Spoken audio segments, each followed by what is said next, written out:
Hello, my name is Keshwani. That's K-E-S-H-W-A-N-I, Keshwani. I have been solving math problems for GMAT out of this book here, the GMAT Review, the official guide. If you do not own this book already, purchase one immediately. You should be able to find it at mba.com. mba.com, the same website where you will go to register to take the exam, to take the GMAT. Let's take a look at the problem that I'm about to solve. It's the problem that you will find on page number 181, problem solving 213. I put some stuff down on the blackboard already to save some time in the clip. Let's see what the question says. It says, which of the following is the lowest possible integer that is divisible by 2, 3, 4, 5, 6, 7, 8, and 9. And these are the integers that they give you. And our job is to find the lowest number, the least value among the 5 here that will go into 2, 3, 4, 5, 6, 7, 8, 9, and 10. Basically what they're testing here are rules of division. They want to see if you know those rules, how do you determine if a number goes into a given digit. And I have put on the blackboard some common ones that you should know by heart on your fingertips. For example, how do you know if a number goes into 2? Well, the answer is if, this is the rule here, if, and here's the rule. The rule is that if a number goes into 2, if the last digit is even. For example, 3, 4, 5, 7, 9 will not go into 2 because it ends in a 9. This number, on the other hand, will go into 2 because it ends in a 4. That's it. If the last digit is even, it will go into 2. Why? Because this 9 is actually not 9, it's 90. Of course, 90 is going to go into 2. This is 700 that's going to go into 2. This is 5,000. So you don't have to worry about the 10 digit, 100 digit, any. You only have to look at the unit digit, the last digit. If the last digit, the unit digit is even, the whole number will go into 2. How do you know if a number goes into 3? Well, if the sum, S-U-M, sum, if the sum of the digits goes into 3, then the number goes into 3. For example, does this number go into 3? I don't know. Let's find out. Well, 3 goes into 3, 9 goes into 3, and then I have 4 and a 5, that's a 9, so that goes into 3. This number will not go into 3. This number, when you divide it, it will have a remainder of 1. Because you see, when you divide this 4, will go into 3 once and will give you a remainder of 1. So it has a remainder of 1, whatever this number was.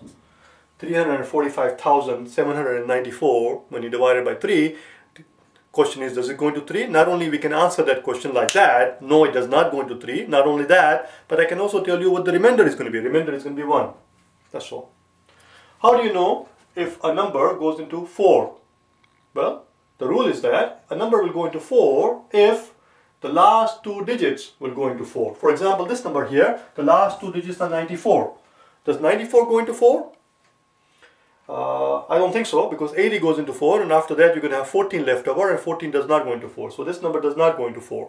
Why do I only have to look at the last 2 digits? Because this digit, the 100 digits, of course this 7 is not a 7, it's a 700. And of course any multiple of 100 will go into 4. Similarly, any multiple of 1000 will go into 4. 5000 goes into 4, 6000 will go into 4.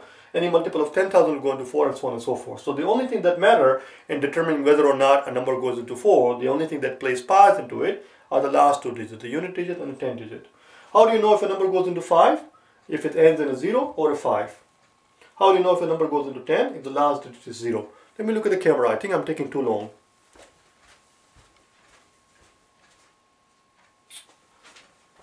I have to wrap this thing up because I'm already 4 minutes into the clip just explaining things. So let's do the problems. So your job in the real exam should be to cross out impossible answers as quickly as possible. Do you understand? Whatever answers that are insane. For example, here I see a 4 here. Since I'm looking for a number that has to go into 2, 3, 4, 5, 6, 7, 8, and 9, this does not go into 5. It ends in a 4. It has to end in a 0 or a 5. Everything has to end in a 0 or a 5 in order to go into 5. This number does not go into 5, so this is out of the running. That's it. We already crossed out 1. We're down to 4 now. Let's see what else can we do. Does this number go into 3? Let's see. 6 and a 3, that goes into 3. 7 plus 2 is 9. This number goes into 3. 9 and a 9, that goes into 3. You see, I'm looking at some of the digits. 6 plus 1 is 7 plus 8 is going to give me 15. That goes into 3. So everything goes into 3. Let's move on to 4. Does this number go into 4? Yes, 20 goes into 4. That's good. That goes into 4. 80 will go into 4. 90 does not go into 4. So I'm going to cross it out. And I'm going to actually point to the arrow y, I crossed it out.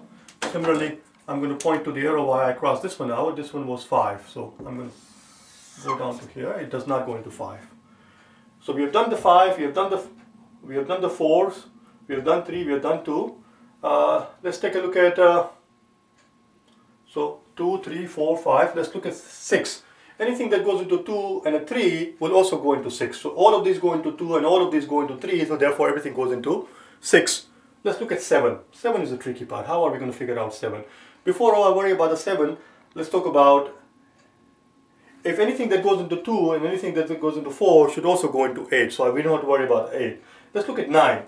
9 is you divide it by 3 once and then you divide it again, the result, by 3, and that will tell you that it goes into 9. For example, if I divide this by 3, I'm going to end up with a 5, 0, 1 goes into 3 or 0 times, and then 12 goes into 4. And this sum is still 9, so this should go into 9.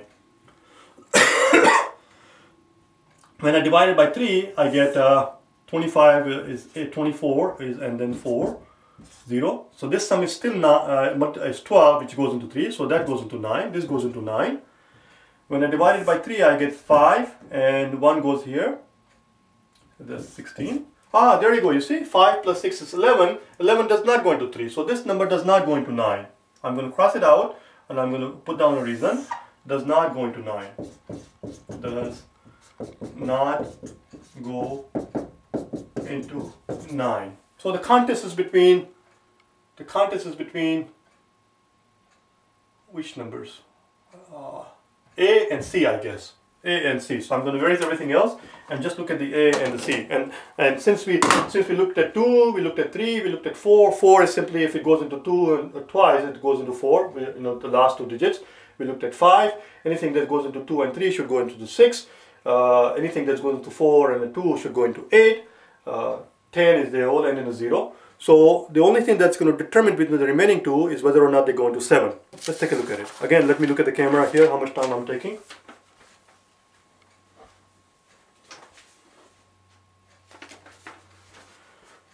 That's it. So we're down to 2 here. Let me erase everything else. So this one was gone. This one was gone. This guy was gone. So there are 2 numbers here. One will go into 7, the other one will not. Let's start with the, since we are looking for the, I hope I did not cross out. Let's start with this one. Does this go into 7? 25 to 0 into 7. 3 times 21. 4, yes, 42 goes into 7, so that's fine. So this must be the guy. This guy does not go into 7 because obviously there is only one right answer. This does not go into 7. I'm going to show it to you. Divided by 7 goes into 2, 14, 1 comes down, 11, 1, 7, 4.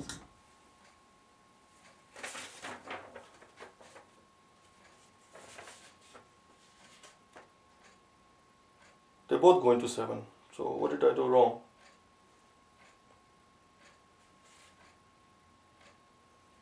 Oh, well, never mind. Now I'm not thinking straight here. Yes, they both go into 7, but since we are looking for the lowest number that goes into 2, 3, 4, 5, 6, and 7, and 8, and 9, the answer is this guy.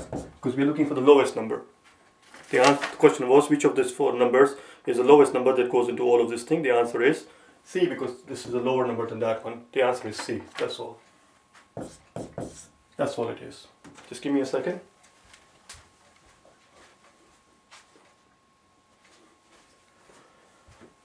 I hope you found this helpful. I hope my explanation was helpful. And of course it takes me a long time to explain things because I try to explain as much as I can about every little thing there. So they both go into 7, but that wasn't the point. I should have realized. I forgot. I lost track of what is being asked here.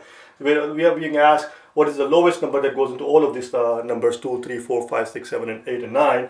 Even though they both go into 7, this is the lower one, so this is the answer. So that's all it is. I hope you found this helpful. If you wish to hire me for personal private tutoring, or if you wish to buy my DVDs where I show you the solutions to all the problems, in either case, go to my website at www.for4gmat.com and send me an email. Alright? Thank you.